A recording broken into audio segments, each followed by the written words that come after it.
Hey everyone, I have a new layout to share with you today for the Altenew October 2019 Build-A-Flower New Release.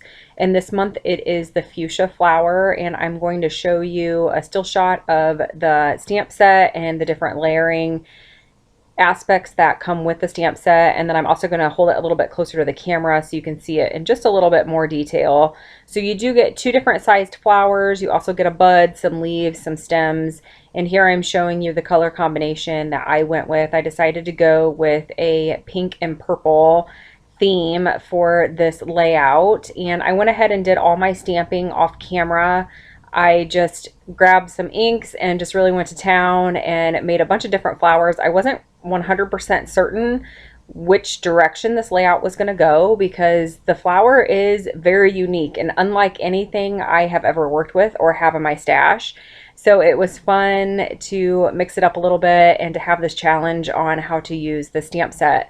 I'm not overly familiar with the fuchsia flower, so I did get on Google and looked up some different color combinations, but I actually just decided to go just with this pink and purple. It was the first color combination that I grabbed of my inks, and I did use scrapbook.com inks for the layering. I really like those inks. They do come in sets and they are layering inks, so you can pick the colors and they build on each other very well. So now I am just adding a little bit of color and texture to the background. And when I say texture, I mean that figuratively. It's not actual texture with modeling paste. It's just some color on the background. And I'm using the broken chevron stencil from Altenew and some Distress Oxide inks. And it's hard for me to read on my editing screen, but I'm pretty sure that is the broken china Distress Oxide ink. And I just wanted to add a little bit of blue on the background. Now I did also cut a few film strips from my Cricut, and these are actually from some older Cricut cartridges that I have. And I just, again, wanted to add a little bit of layering on the background, just some visual interest. And I cut 3 of them, and I only end up going with 2. So right now I'm just kind of playing with the placement of these flowers, trying to figure out how exactly I'm going to bring this layout together. And I'm going to use 4 photos today, and they are very small photos. When I printed them, they ended up printing a little bit smaller than what I intended, but I didn't want to fuss with it and reprint them, so I decided just to go with it. So I'm still just bringing in the layers. I realized that I didn't have enough of that stenciling underneath those bottom 2 photos, so I just grabbed the stencil, and that stencil is really easy to line up. So once you use it and you move it around, it's easy to line up, match it back up so you can add more. So I really liked that. I wasn't really concerned with getting a smooth blend on the background. You can see that some of the color is brighter in some areas. I knew a lot of it was going to be covered up, so it wasn't a huge deal to me if the transition from the stencil as I was moving it around was smooth and clean. I, again, just wanted some color on the background. So again, I wasn't really sure where this layout was going to go. A lot of the times when I make my scrapbook layouts, I have a vision in my mind and a direction that I'm wanting to go. Other than what you see on the background right now with the color and the film strips and the flowers, I really didn't have any other idea on how I was going to embellish this. So I'm going through a lot of my Altenew embellishments. I have some of the acetate butterflies. I brought in some wood veneer buttons, some wood veneer shapes. And here I was trying to decide if I wanted to flip the orientation of the layout, and I decided right away that I don't like how that looked. So I'm going to go back. It felt a little cluttered on the background, so I'm going to remove that skinnier film strip, and I'm just going to use these 2 thicker film strips on the background. I am going to layer them together, and I really like how that looks. It just adds something extra to the background. I knew that I wanted to use white cardstock, but I didn't want it to be completely white, and I didn't really want to add much pattern paper because I wanted the focus of this layout to be on those flowers. I played around a little bit off camera with the placement of the flowers, and I am going to go ahead and adhere down these stems. I'm only going to adhere down the very tip, the base of the stem, because I am going to do some machine stitching on those film strips, but I wanted to have a good idea of where the flowers were going to be before I added that stitching. So there, very quickly, I was showing you the stitching that I added. It was just a straight stitch across the film strips. And now that I have that done, I'm going to go ahead and glue down the rest of those stems, and I'm going to start to bring in the flowers. Now with the stamp set, there is the long stem that the flowers hang off of, and then there is a shorter stem that the flowers actually dangle from. And I'm sure that I'm not using the terminology correctly, but to me, that's what it looks like. So some of these pieces were very, very small. I could have used liquid adhesive, but I decided to use my Xyron sticker maker to add those teeny tiny little stems, and just to make sure that they were really going to be adhered down.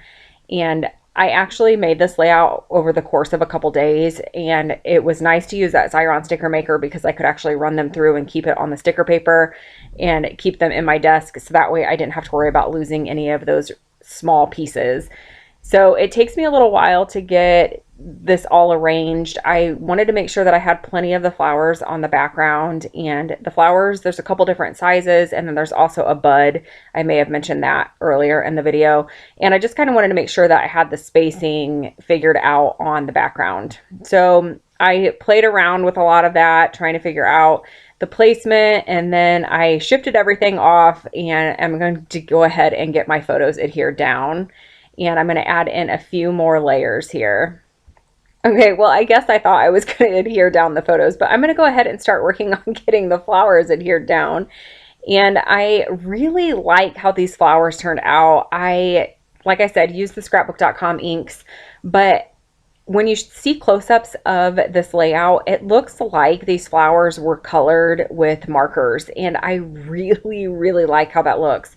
I'm not sure if it's the inks that I used or if it's just the way that the flower layers on top of each other, but it just has this really unique look to them, and I really like that. I always like using flower stamps, and I really like when it's a unique flower that I don't already have in my stash, because I feel like sometimes some flower stamp sets can look pretty close to each other, and this one definitely does not. This is definitely a great one to add to your stash if you are a flower lover.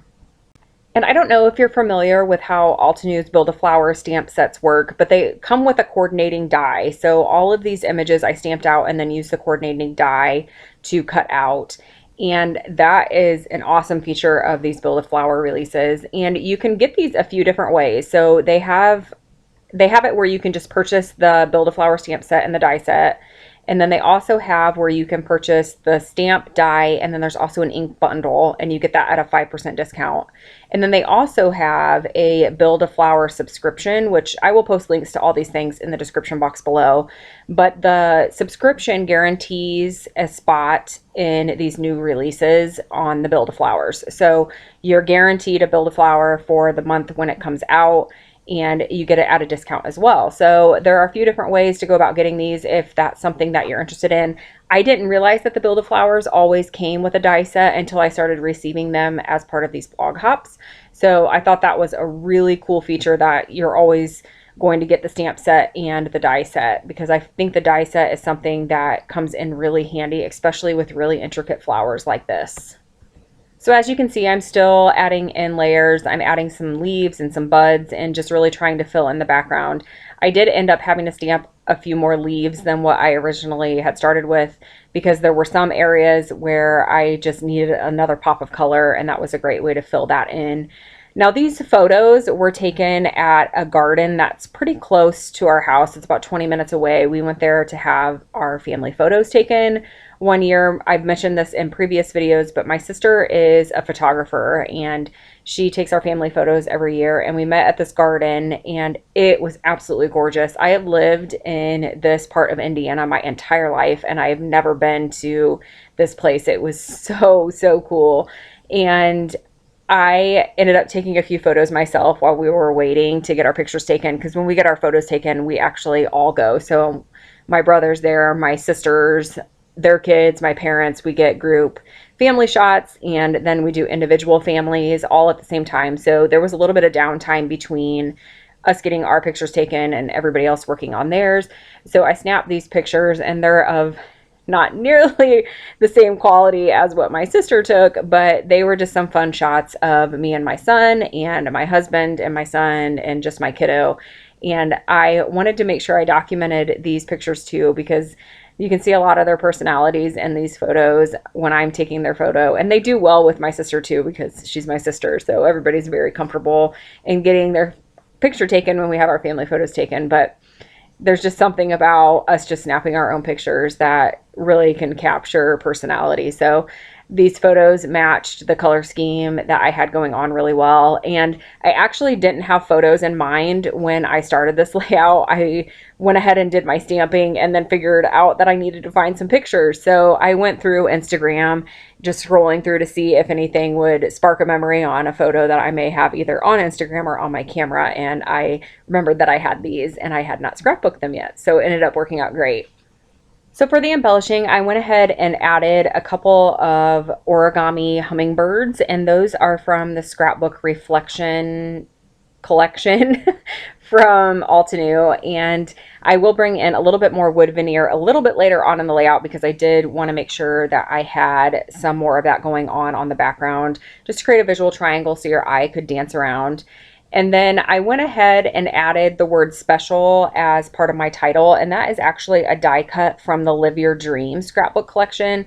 And I think it said "you are special" or "you are special to me" or something like that. And I only wanted the word special, so I just fussy cut that, and I'm going to use it as part of the title.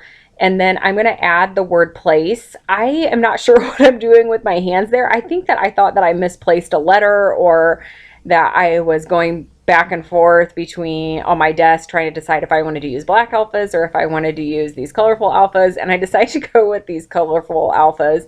And these are from the Our Family scrapbook collection from Altenew, and it's a multicolor package of alphas, and I decided just to go with the purple ones since I had the pink letter or the pink word special. I thought the purple word place would work out well because it matched the color scheme that I had for those stamped flowers. And then I did add in those wood veneer hearts, and that is from a wood veneer embellishment pack from Altenew as well. I'm using my T-square ruler and a pencil to draw some lines, and I am adding my journaling and pencil to start because I wasn't sure where I wanted to put the journaling. And I'm glad that I did that because I ended up not liking how close it was to the photo and how long it ended up getting. So I actually end up erasing that, and then I come in with my T-square ruler and I make the lines a little bit longer. So the journaling is going to go in between the flowers on the bottom and kind of stretch out underneath the photos. So that's a good tip for you. I am not a big journaler on my scrapbook pages because number one, I don't really like my handwriting, and number two, I have a hard time figuring out where I'm going to place it. So writing it in pencil is always a great way to go. In case you don't like how it turns out, you can always erase it and start over. So now I'm going to use a black pen just to write in the rest of that journaling. And I'm just talking about the gardens that we are at, why we were there, and just that it was a gorgeous place to visit. It's definitely a special place, so that title worked out well for this layout. Once I get the journaling done, the layout is pretty much complete. I do add some black splatters, and then I do add just a couple things off camera. When I looked at the layout, I felt like there was a lot of black happening at the bottom of the layout with my journaling, and then the word place, the letters are purple, but they have that black outline in them. So I felt like I needed a little bit more black at the top of the layout. So I grab a mini stamp set from Altenew. It is included with the Reflection scrapbook collection, and the Reflection scrapbook collection is kind of a travel themed scrapbook collection. So there are some phrases in there about visiting places, and I just add one of those in black ink at the top of the layout, and you will see it in the still shots. And then I also add the date at the top of the layout as well, again, just to add another pop of black. So here I'm just holding it a little bit closer to the camera so you can see it in a little bit more detail, and those flowers are just so pretty. So here are the still shots. I can't remember if I mentioned this earlier in the video, but this is part of a blog hop.